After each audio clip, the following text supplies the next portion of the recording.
Bienvenue pour ce numéro 43 du Petit Journal. Comme à mon habitude, je vais vous parler du conseil municipal puisque nous avons eu un conseil municipal ce mardi. Le point le plus important de ce conseil municipal, c'était la présentation du débat d'orientation budgétaire.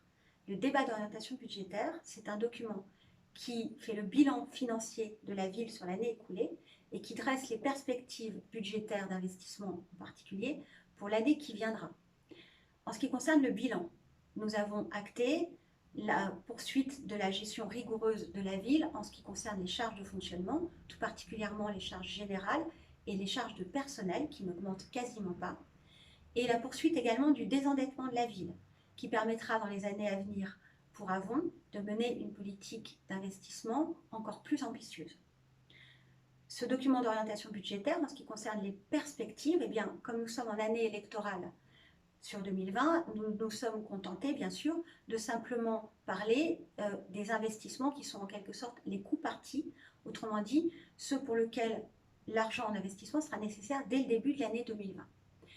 Ces coûts partis, ces grands chantiers, ils sont conformes à notre politique que nous menons depuis le début du mandat, à savoir la priorité donnée à l'environnement.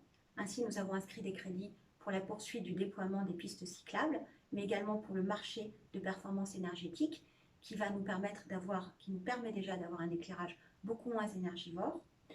Autre priorité, la sécurité, avec la poursuite du déploiement de la vidéoprotection dès le début de l'année 2020, mais également tout ce qui touche à la qualité du cadre de vie, poursuite des travaux d'accessibilité, poursuite d'amélioration et de rénovation des voiries, poursuite des travaux dans les écoles.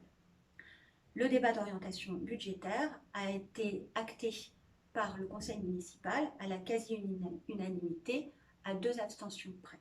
L'ensemble des autres points n'a pas fait l'objet de débats particuliers. Le dernier point concernait le maintien ou pas de M. François Roy, qui était premier adjoint et adjoint au sport, dans ses fonctions, dans son statut d'adjoint. La nuance est importante. Suite à son ralliement public et officiel à une liste d'opposition, celle d'Europe Écologie Les Verts, M. Roy s'est clairement positionné en tant qu'opposant.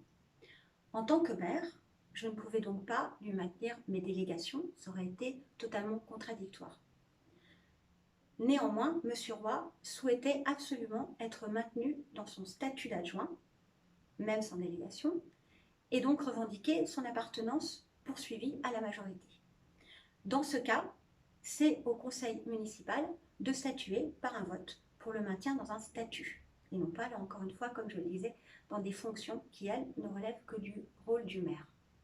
Sur ce vote, la majorité des conseillers municipaux s'est abstenue, autrement dit 18 sur 33. Néanmoins, 9 conseillers municipaux ont souhaité également le maintien de M. Roy dans son statut d'adjoint et 6 n'ont pas au contraire souhaité son maintien. Voilà ce qui est ressorti de ce vote. J'en arrive maintenant, et il n'y avait pas d'autres points sur le conseil municipal, j'en arrive maintenant à l'actualité culturelle et sportive. Dimanche, nous avons la marche avonnaise nordique, donc avec ou sans bâton. Vous pouvez aussi, comme je vous l'avais dit la semaine dernière, vous initier à la marche nordique. Il y aura des prêts de bâton. On peut encore s'inscrire même sur place jusqu'au dernier moment, c'est ce dimanche. Il y aura également le Ripper Café à nouveau, mais ça sera cette fois-ci à l'école Paul Materi, toute l'après-midi de samedi, avec cette fois-ci un focus pour les jouets, c'est-à-dire que si vous avez des jouets cassés, comme on approche de Noël, apportez-les pour pouvoir les réparer. Et voilà, c'est une façon d'entrer aussi un peu dans l'esprit des fêtes.